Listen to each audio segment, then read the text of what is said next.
राधे राधे साथियों, स्वागत है हमारे नई वीडियो में आप सभी दोस्तों का। कुछ लोगों का मानना है कि इस दुनिया में बहुत सारे लोग हैं जो संघर्ष करते ही रह जाते हैं, लेकिन कुछ लोग ऐसे हैं जो किसी भी काम में संघर्ष करते हैं और हमेशा जीतते हैं। क्या आप भी मानते हैं कि सफलता भाग्य पर निर्भर करती है, चाहे यह आपके व्यवसाय के लिए हो या आपके लिए? क्या आपको लगता है कि यद्यपि आपके अपने कार्य महत्वपूर्ण हैं, लेकिन अंततः परिस्थितियां ही विजेताओं को हराने वालों के बीच अंतर कराती हैं? जाहिर है यह एक आकर्षक और तार्किक निष्कर्ष है। आखिरकार अगर आप किसी भी सफलता की कहानी पर गौर करें तो आप गारंटी दे सकते हैं कि उसमें कोई ना कोई अद्भुत भाग्य जरूर होगा। बिल गेट्स देश के लगभग एकमात्र ऐसे हाई स्कूल में पढ़े थे जहां कंप्यूटर था। पहली ऐसी पॉइंटर प्रिंट 12वीं बार अस्वीकृत होने के बाद भी प्रकाशित हो पाई, क्योंकि ब्लूमैन्सवरी के चेयरमैन ने उसकी पांडुलिपि अपनी 8 साल की बेटी को दे दी, जिसे वह पसंद आ गई। फिर फिल नाइट के एक सहकर्मी को नाइकी नाम सपने में आया था। इसलिए यह माना जाता है कि उचित है कि महान लोगों को ही अवसर मिलते हैं और हमें से बाकी लोग जो समान रूप से इसके हकदार हैं इतने भाग्यशाली नहीं। लंबे समय तक मैं भी यही मानता रहा। मुझे लगता था कि ज्यादातर दिग्गज संस्थापकों की सलाह का कोई खास मतलब नहीं होता, क्योंकि वो सब अपनी लॉटरी जीतने वाली संख्याएं साझा करने जैसा होता है। उनके हालात दोहराए नहीं जा सकते, इसलिए उनके नतीजे भी नहीं। लेकिन यह सच नहीं, और इस बात के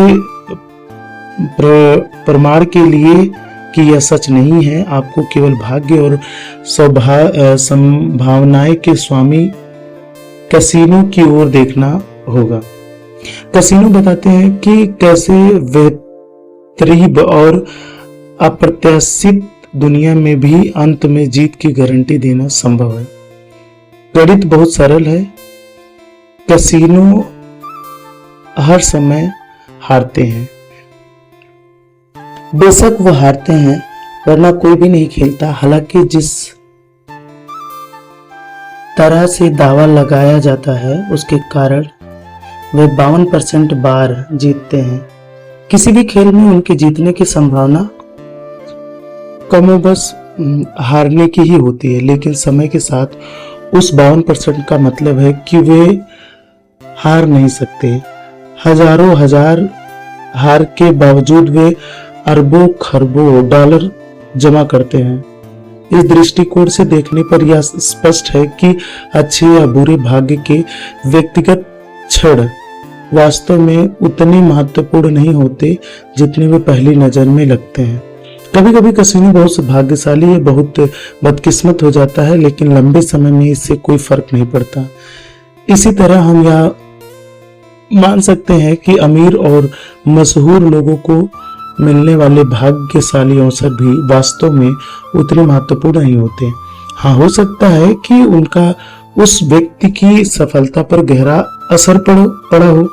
उस शुरुआती कंप्यूटर के बिना बिल गेट्स शायद उस खास क्षेत्र में कभी कामयाब नहीं हो पाते, लेकिन क्या आपको लगता है कि वे वैसे भी कामयाब होते और उन्हें कोई और भाग्यशाली अवसर मिल जाता?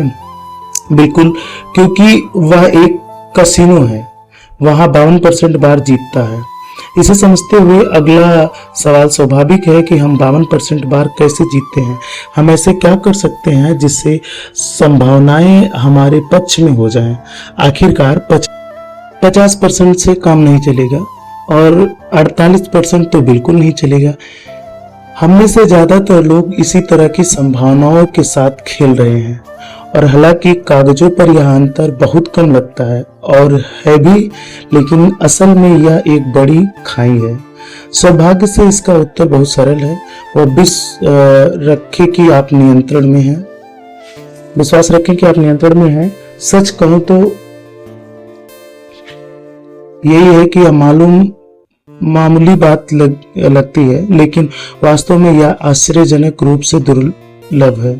लोग बौद्धिक रूप से यह समझ सकते हैं कि वे अपने जीवन के नियंत्रण में हैं और अंततः वे जहां भी हैं उसके लिए जिम्मेदार हैं, लेकिन वास्तव में उन्हें इसका एहसास नहीं होता। वे अपनी समस्याओं के लिए सबसे बड़ा इन पर दोष डालते हैं: अर्थव्यवस्था, उनका दल, उनके पारिवारिक साझेदार, उनके माता पिता, उनका आघात, सरकार, प्रणाली, उनका समाज, खुद के अलावा कुछ भी।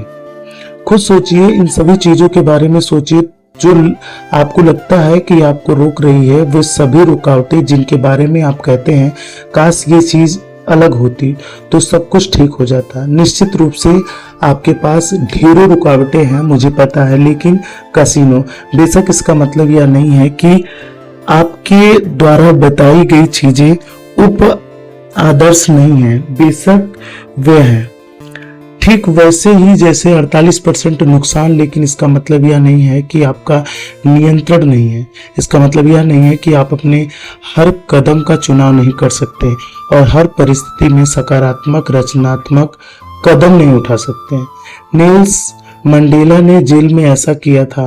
विक्टर फ्रैंकल ने नाजी यातना शिविर में ऐसा किया था। इसलिए मुझे पूरा यकीन है कि आप और मैं भी ऐसा कर सकते हैं।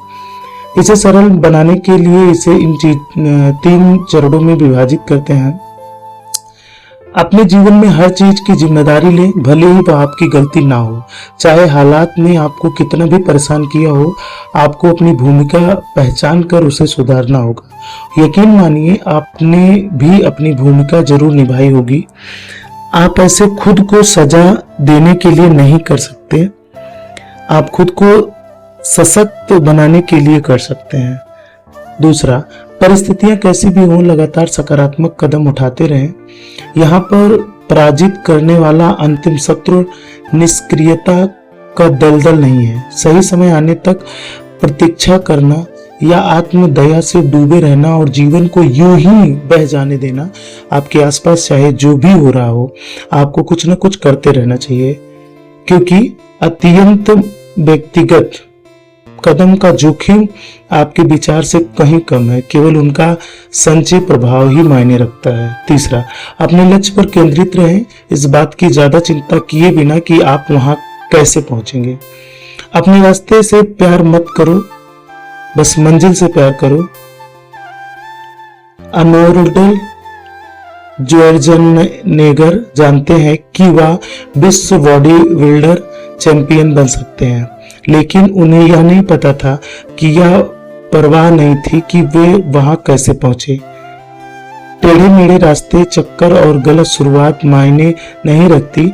रास्ता टेढ़ा हो और अप्रत्याशित होगा, लेकिन अगर आप सामान्य दिशा में बढ़ते रहें तो पहुंचना निश्चित है। ये सब करें और आपकी जीत का प्रतिशत 52 से भी ज्यादा होने की संभावना है। आप कैसीनो से भी आगे निकल